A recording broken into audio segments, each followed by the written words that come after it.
J'accueille maintenant Aline Lacaze, elle est de l'Université de Moncton, pour la thèse intitulée « Les aspects de la spécificité d'organes dans l'interaction entre la pomme de terre et Phytophthora infestans ».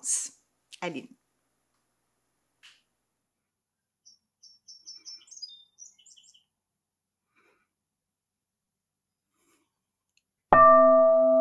Hey mon ami, t'aimes ça manger des patates? Des patates pilées, des patates frites, des patates au cheese whiz?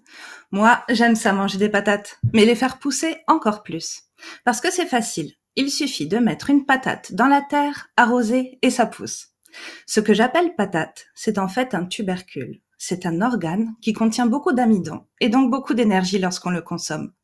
Le tubercule n'est pas le seul organe de la pomme de terre. Il y a aussi les racines, les tiges, les feuilles ou encore les fleurs. Comme pour les humains, tous ces organes fonctionnent en harmonie et ont un rôle précis pour assurer la survie de la plante. Mais la vie de pomme de terre n'est pas toujours facile. Elle est sensible à de nombreuses maladies. La pire maladie, c'est le mildiou. Le mildiou est causé par un micro-organisme que je vais appeler phyto. Phyto mène 2 combats. Il attaque les cellules des feuilles et des tubercules. Lorsque phyto envahit un champ de pommes de terre, il devient un véritable champ de bataille. La pomme de terre et Phyto sont en guerre. Phyto envahit les cellules de la plante avec ses soldats et la pomme de terre déploie son armée pour se défendre. Il y a donc les soldats de défense de la plante et les soldats d'attaque de Phyto. Les soldats qui composent chaque armée sont en fait des molécules, avec des stratégies complémentaires pour combattre.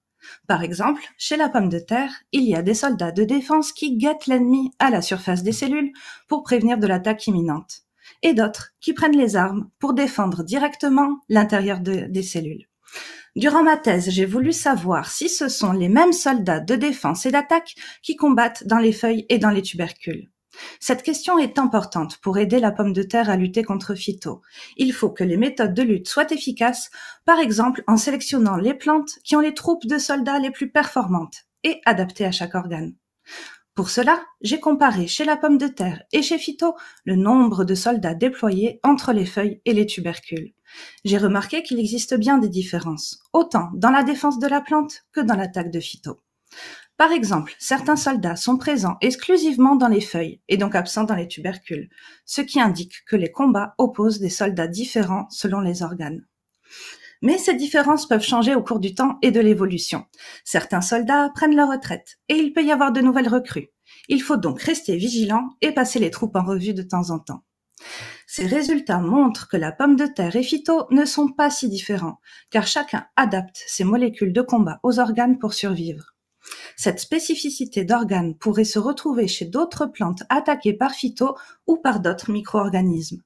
J'espère que cette histoire vous fera encore plus apprécier les patates dans votre assiette. Merci. En tout cas, on les verra d'un autre œil, les patates, même les patates au cheese whiz. Merci beaucoup, Aline Lacaze.